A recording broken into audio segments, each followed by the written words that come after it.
Boa tarde a todos. Quero agradecer às autoridades da CIPAC pelo convite e ao presidente Jair Bolsonaro e a Eduardo Bolsonaro pela calorosa recepção que recebi.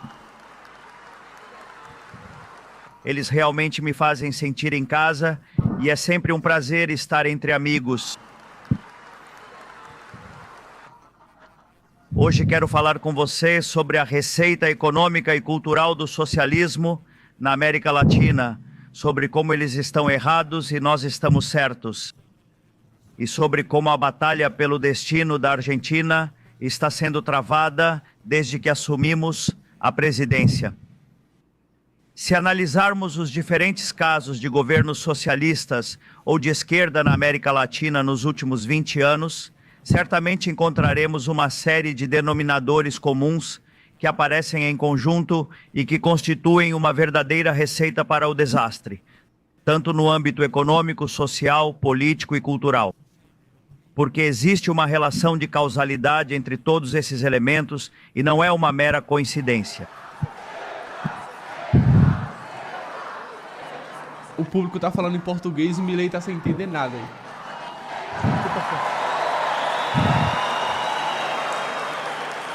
Por favor, sentem-se para que aqueles que estão atrás possam ver.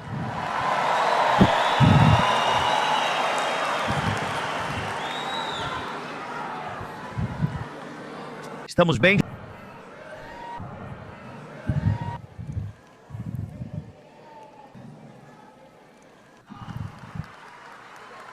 Em primeiro lugar, é notável que os socialistas comecem com um período de bonança econômica em um contexto de contas públicas organizadas e preços internacionais de commodities elevados. Nesse primeiro momento, a economia cresce, a sociedade ganha poder aquisitivo, o Estado arrecada e o Banco Central acumula reservas.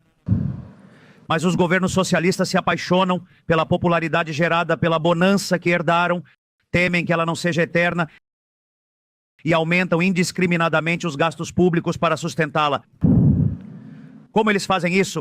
Subsidiando tarifas e serviços públicos, aumentando o emprego público e distribuindo benefícios de diferentes tipos, o que rotulam como inclusão social.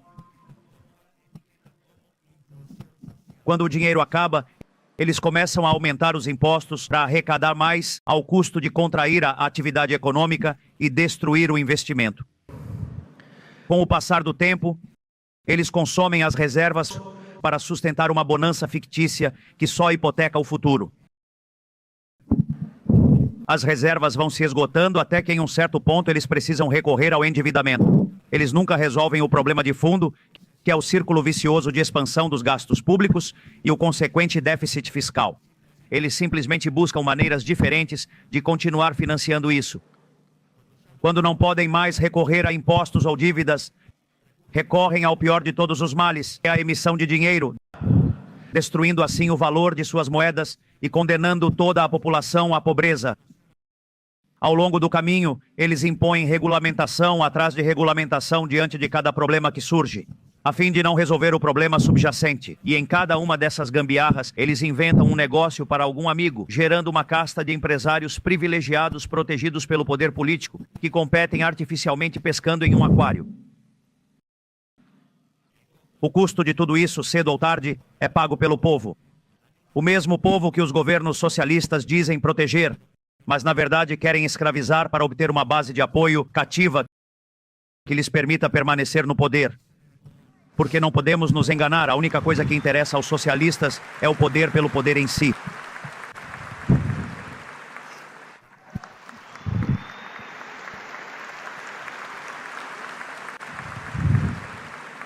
A consequência é que as pessoas acabam pagando em inflação desenfreada o que recebem em subsídios e acabam pagando em bens mais caros e de pior qualidade pela política de proteção industrial e manufatureira que os governos promovem para beneficiar seus amigos. Já vimos este filme dezenas de vezes em toda a região e também no resto do mundo. Não é nada mais, nada menos do que a história do socialismo do século XXI, sobre o qual nós, irmãos latino-americanos, tanto ouvimos falar e que é defendido por todos os populistas que compõem o grupo de Puebla ou que anteriormente também se chamava Fórum de São Paulo.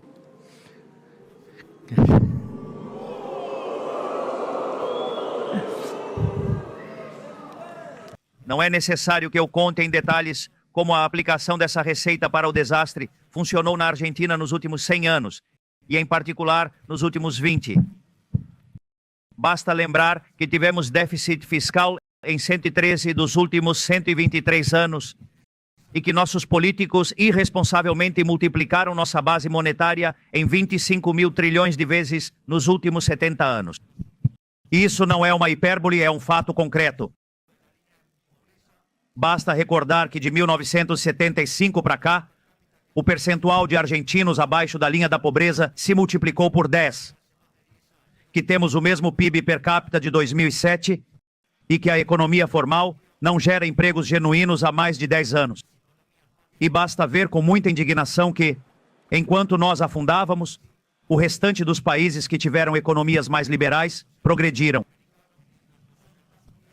Mas mesmo assim, dentro do que é a trajetória dos casos de estudo do socialismo latino-americano, a catástrofe argentina pode ser considerada um caso intermediário. A pergunta é por quê? Porque por mais que tenham tentado, nunca conseguiram levar o programa socialista às suas últimas consequências. Porque nunca conseguiram subjugar completamente a sociedade. Porque encontraram um limite em um povo rebelde que zela pela sua liberdade, que protege com unhas e dentes sua propriedade das garras confiscatórias dos políticos e que resiste a ser dominado.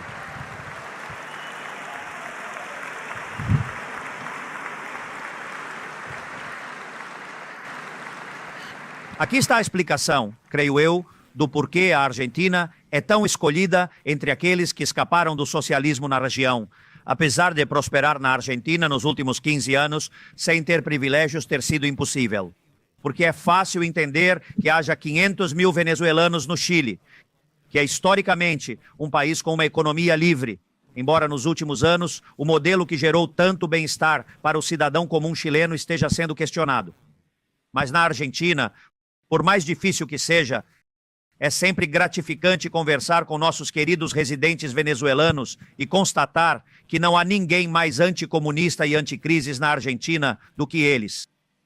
No longo prazo, como o socialismo é insustentável e fracassa desnecessariamente, os governos que insistem nesse caminho ou acabam sendo rejeitados pela sociedade, ou acabam violando a liberdade e brincando com a vida de seus cidadãos para se manterem no poder. Repetidas vezes, a história mostra que aqueles que vivem falando sobre democracia, pluralismo e opressão são os mesmos que estão dispostos a distorcer as regras e até mesmo interromper a ordem constitucional para se entrincheirar no palácio quando o povo exige mudanças. Vejam o que aconteceu na Venezuela, onde já não resta um único governo sensato no mundo que não reconheça que é uma ditadura sanguinária. Vejam o que aconteceu na Bolívia em 2019, quando Evo Morales se obstinou com um terceiro mandato inconstitucional. Vejam a perseguição judicial que sofre nosso amigo Jair Bolsonaro aqui no Brasil.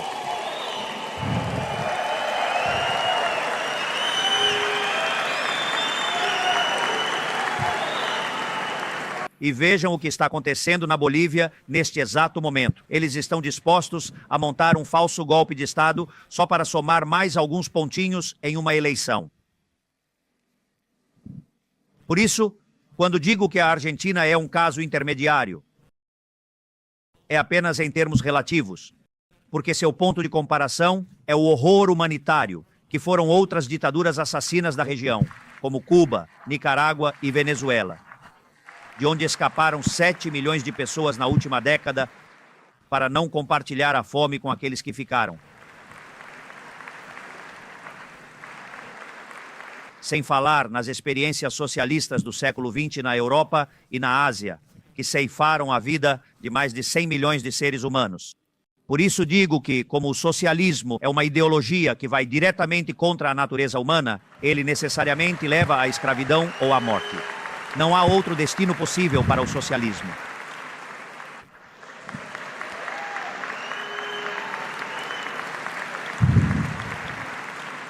Mas, obviamente, a descida ao socialismo não acontece da noite para o dia, nem brota de um repolho.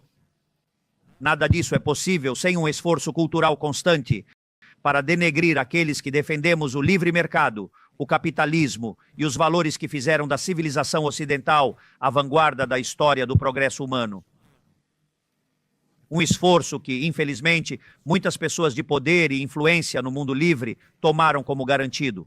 Basta observar as ideias defendidas por muitos órgãos supranacionais, ONGs, instituições educacionais e pela indústria do entretenimento e da mídia.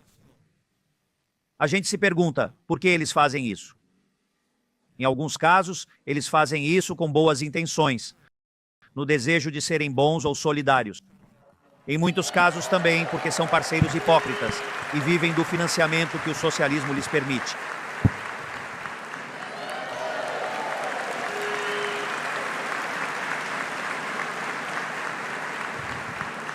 Na maioria dos casos, acredito que eles não percebem que estão brincando com fogo e comprando um pacote fechado que tem como destino as trágicas consequências que já conhecemos. Eles não se dão conta do quão destrutivo pode ser implementar o socialismo na cidade, pois sentem que isso está muito distante da realidade deles. Mas é preciso compreender que a combinação entre boas intenções e dirigismo nos leva ao pior dos lugares. Os bem-intencionados pensam que bons resultados derivam de boas intenções e empatia. E eles têm a pretensão de achar que, ao direcionar o comportamento de cada integrante da sociedade, é possível obter um comportamento conjunto mais eficiente. Chegam até a se vangloriar de que podem fazer isso de maneira ótima. Ou seja, eles veem um problema e assumem que a solução é jogar o Estado em cima dele. E a isso eles chamam de justiça. Mas Hayek nos ensinou que aqui reside a fatal arrogância do ser humano. E cada vez que o Estado intervém, gera um resultado pior do que se não tivesse se intrometido. Tomemos como exemplo a liberdade de expressão, um valor fundamental da democracia e que, no entanto, está sendo questionado nas principais potências do mundo com a desculpa de não ferir as sensibilidades de ninguém, ou de respeitar supostos direitos de algumas minorias barulhentas que querem impor sua visão minoritária ao resto da população.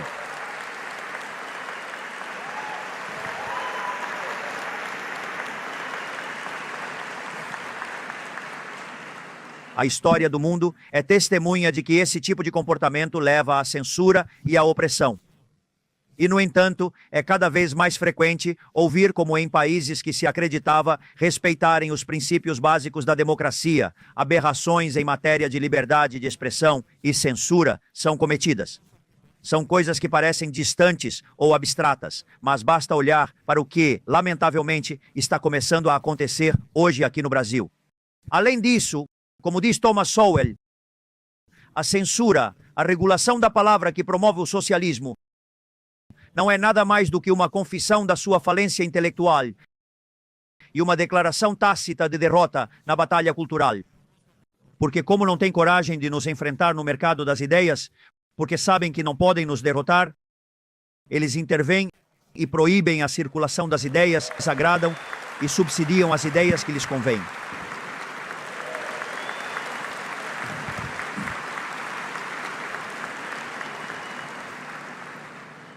Chegou a hora de resgatarmos o conceito de justiça, do qual eles se julgam donos, mas que na verdade mancharam, porque a justiça deles é da arrogância fatal, e em nome da justiça que chamam de justiça social, cometeram as mais injustas atrocidades. Em nome da justiça, expropriaram riquezas que levaram gerações para serem construídas. Em nome da justiça, criaram mercados cativos para empresários amigos. Em nome da justiça, violaram repetidamente os direitos fundamentais do indivíduo. Em nome da justiça, tiraram de uns para dar a outros, que por coincidência são seus filhos ou amigos.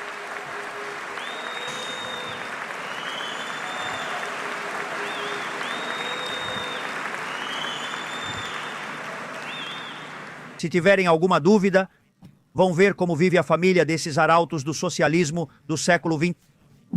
Vejam como vive a família de Maduro.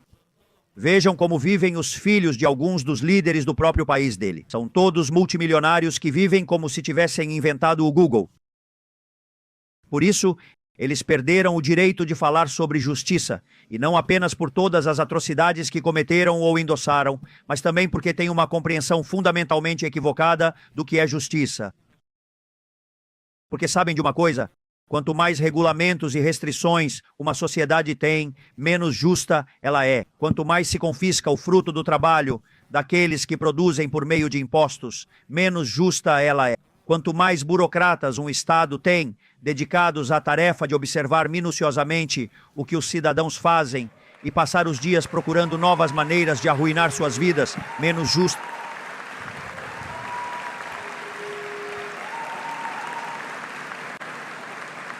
Inclusive, quanto mais leis um país tem, menos justo ele é.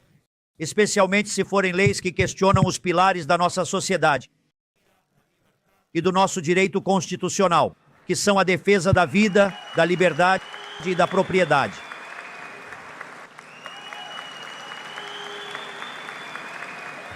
Ou a nossa versão aqui: Deus, pátria e família.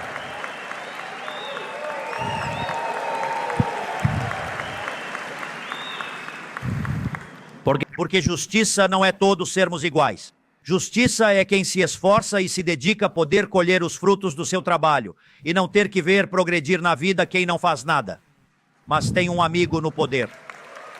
Quantos casos?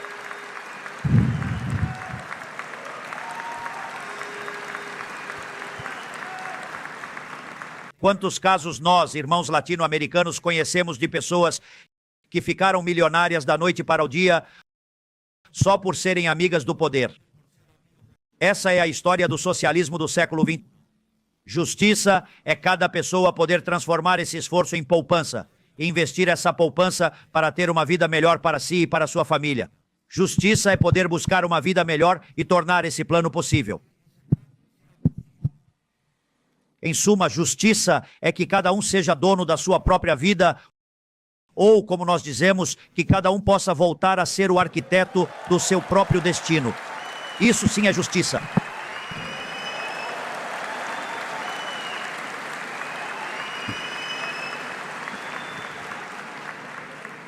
Por isso é falso que a esquerda seja a ideologia dos pobres e oprimidos.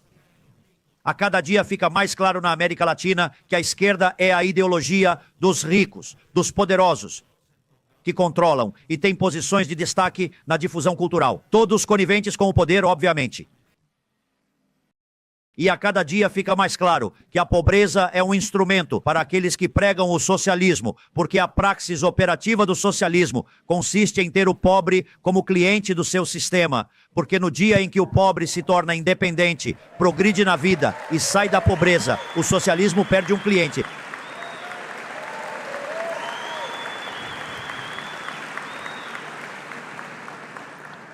Mas obviamente vocês querem que eu lhes conte algo sobre a Argentina. É impossível ignorar que hoje na Argentina existem planos de mudança. Digamos que vocês conhecem muito bem a história argentina. Vocês já imaginaram que veriam alguém como eu, sentado na cadeira de Rivadavia? Vocês imaginaram que iriam ouvir um presidente argentino defender as ideias que eu defendo com a convicção de mudança radical que eu tenho? Ou vocês já imaginaram um presidente liberal libertário de um país?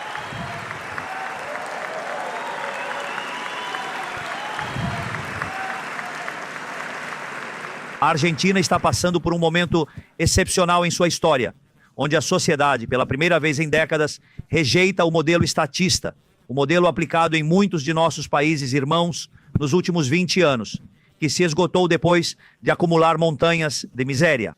A sociedade rejeita esse modelo e exige uma mudança profunda. Ela está dizendo basta ao socialismo do século XX.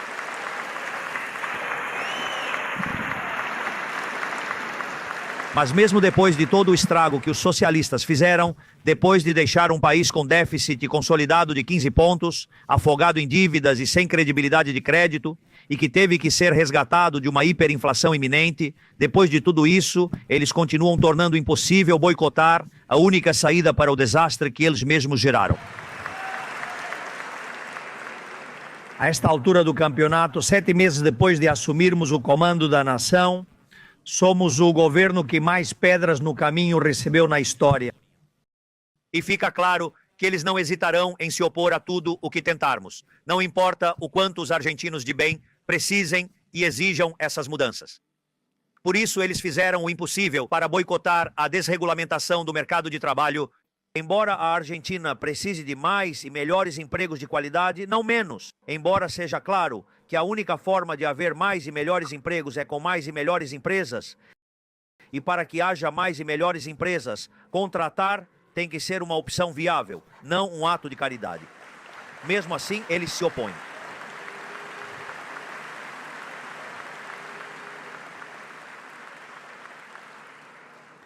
Mesmo assim, eles se opõem. Ou seja, estão dispostos a prejudicar milhões de trabalhadores argentinos para ver o governo fracassar. É por isso que eles também fizeram todo o possível para boicotar a promoção de investimentos, investimentos que não vieram por causa da insegurança jurídica que eles próprios geraram. É preciso lembrar um fato óbvio: sem investimento privado, não há atividade econômica genuína, e não há investimento privado se não for rentável para uma empresa investir. Ponto final. Então, ou eles não entendem uma premissa básica da economia, o que os torna incapazes de governar o país, como já demonstraram, ou estão ativamente tentando boicotar o governo e garantir que haja um fracasso. Mas tudo isso não deve ser uma surpresa para nós. Porque, no fundo, eles não só preferem que fracassemos, não só é do interesse eleitoral deles que fracassemos, como precisam disso em um nível vital.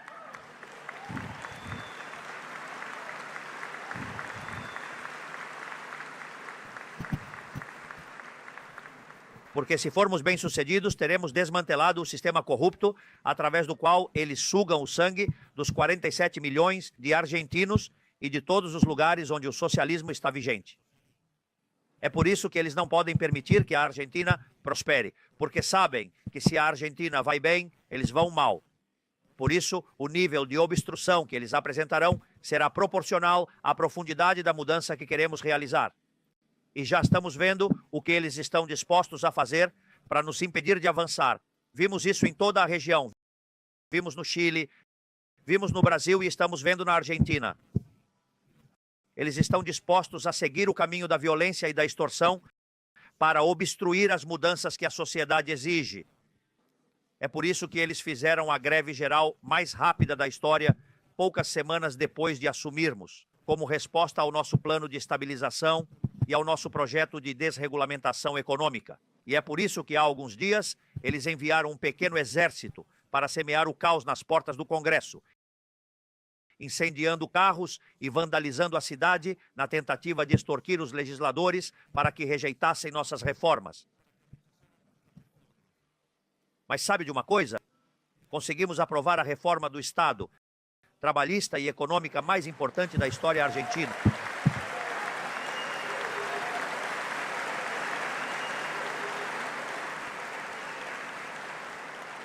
Aprovamos uma reforma 5 vezes maior do que a de Menem, que havia sido a maior reforma da Argentina. E se somarmos também o decreto de necessidade e urgência de quando assumimos hoje, as reformas são 8 vezes maiores do que a maior reforma da história argentina.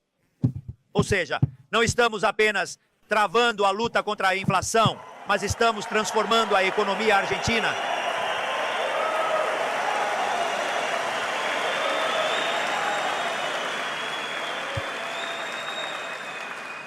E quero dizer uma coisa: vamos sair da miséria, gostem ou não, os socialistas, com o apoio deles ou sem o apoio deles, porque a grande maioria dos argentinos escolheu a profunda mudança de regime que prometemos na campanha e a escolheu com o resultado eleitoral mais folgado em décadas.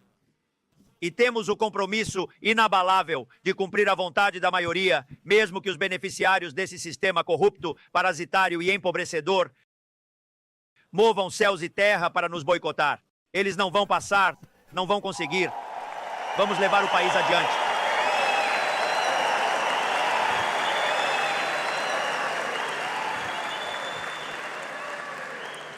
Nesse sentido, quero agradecer a todos aqueles que estão aqui hoje, que vieram me ouvir e ouvir todos nós que defendemos as ideias de liberdade. Quero dizer a vocês que os ventos da mudança estão soprando no mundo que as ideias empobrecedoras do socialismo falharam. E as pessoas sabem disso. As pessoas sabem que o socialismo é sempre e em toda parte um fenômeno empobrecedor e violentamente assassino. E é por isso que eles estão se extinguindo e vamos chutá-los para fora de onde quer que estejam.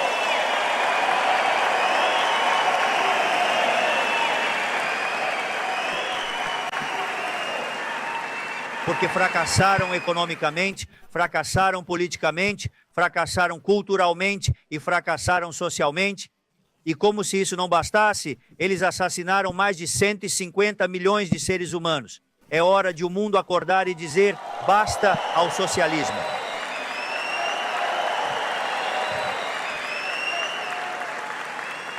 Porque o socialismo é a ideologia do ressentimento, da inveja e do ódio. Mas, além de tudo isso, o socialismo é a ideia do fracasso. Ninguém deveria aceitar isso. Ninguém sabe mais sobre isso do que nós, os irmãos latino-americanos. Mas esse vento de mudança que começou na Argentina e hoje percorre o mundo, chegará a todos os cantos onde a liberdade é reprimida. Porque a história do ser humano é a história da liberdade e não há nada nem ninguém que possa detê-la.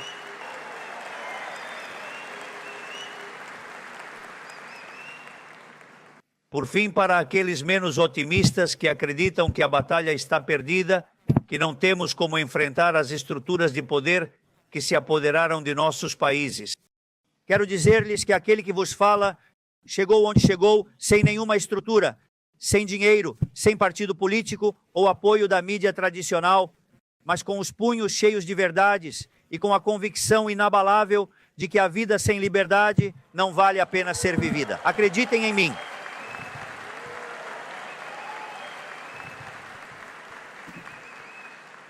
Então, hoje eu quero dizer a vocês para confiarem em si mesmos. Sejam donos do seu destino. Lutem em cada canto onde for necessário e tenham fé de que, se o fizerem com convicção, alcançarão o objetivo. Porque, como diz o livro dos Macabeus, a vitória na batalha não depende do número de soldados, mas das forças que vêm do céu. E isso está apenas começando. Viva a liberdade, caramba! Viva a liberdade, caramba! Muito obrigado a todos.